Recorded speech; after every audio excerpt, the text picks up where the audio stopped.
of the night between the Lakers hosting the Hornets. Luka Doncic and LeBron trying to get that chemistry going before they go on a stretch run early on. Dorian Finney-Smith to Doncic. You've seen that before. Lakers cut it to 1. This was a close game all the way into the fourth quarter. Lakers trailed by 2. Doncic finds LeBron. Drives and throws it over Mark.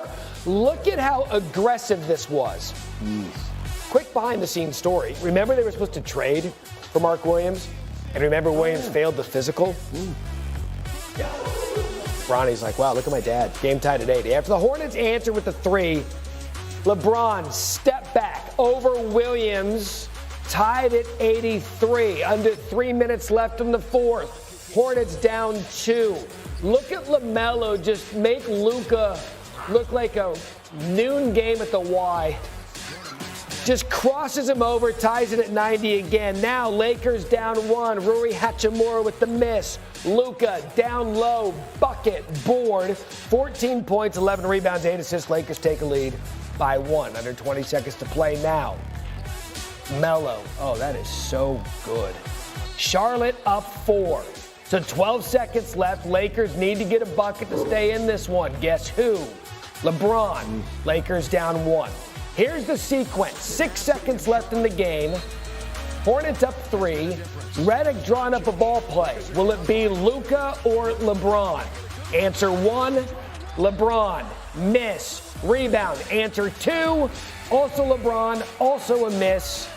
Hornets hang on to win this one, 100-97. So you saw there LeBron missed a pair of game-tying three-point attempts. That makes him 1 for 29.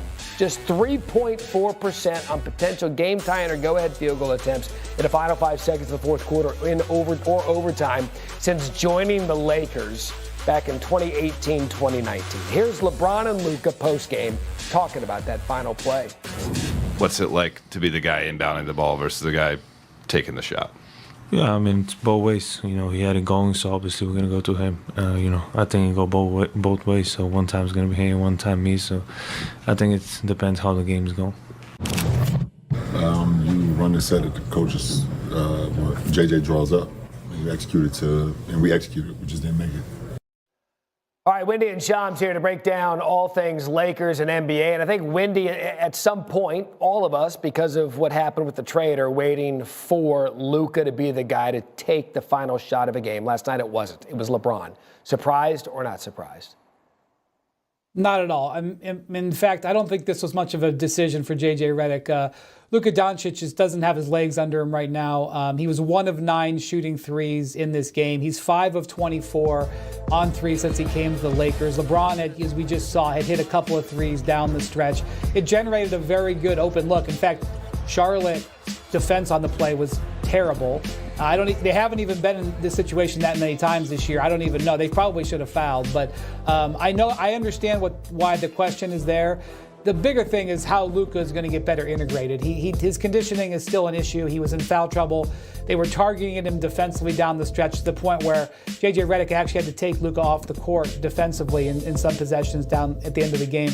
That's the bigger challenge. The overall about this game was that the Lakers only scored 97 points. Yeah. Their offense is really not functioning. They're playing my turn, you turn with LeBron and Austin Reeves and Luka, which is not a surprise, but a very bad loss, arguably the worst loss of the season for the Lakers, forgetting about who took the last shot. Lakers just 1-2 with Luka in the lineup since the trade. And Shams, going off of that, we talked about it with Luka. He hasn't played a lot of basketball since Christmas. We know that.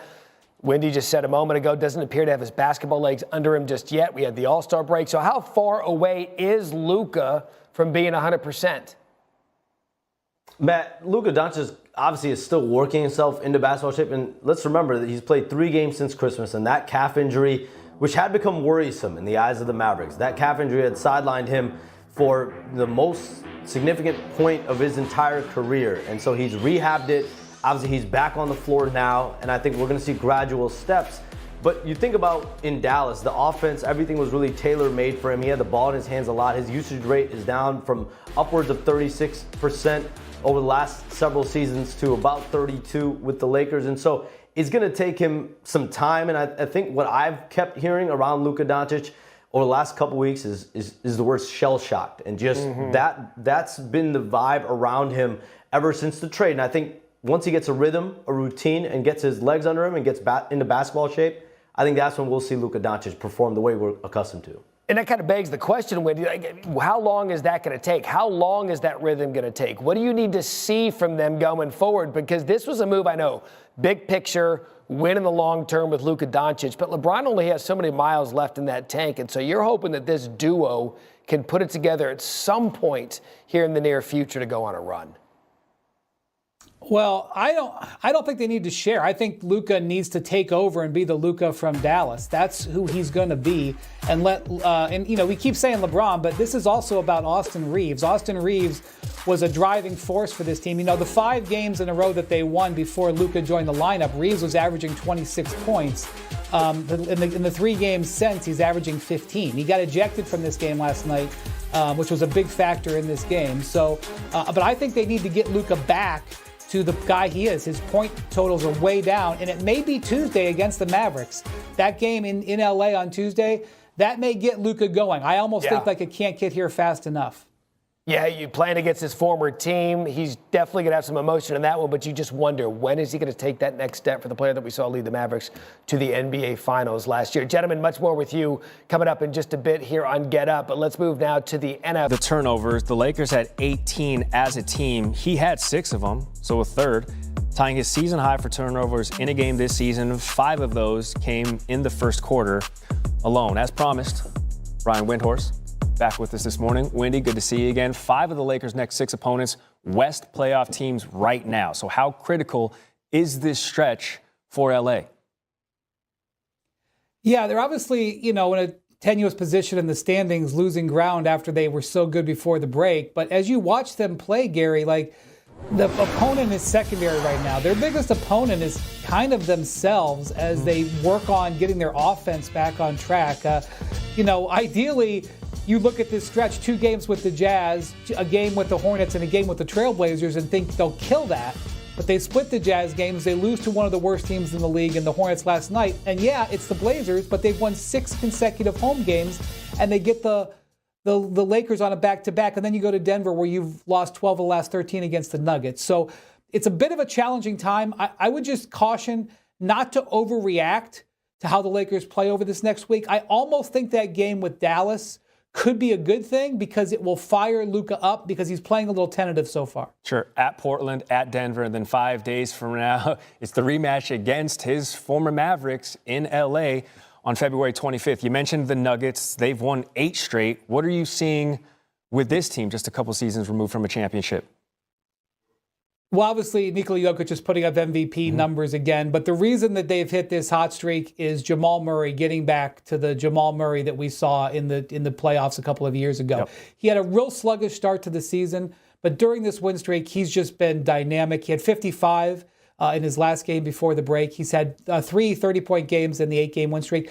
The interesting thing for tonight, Russell Westbrook is back after missing 7 games with a hamstring issue. How they reintegrate him with Murray playing so well in the starting lineup will be key to watch. But they get the Hornets in this stretch, a team that is, again, coming off a West Coast back-to-back.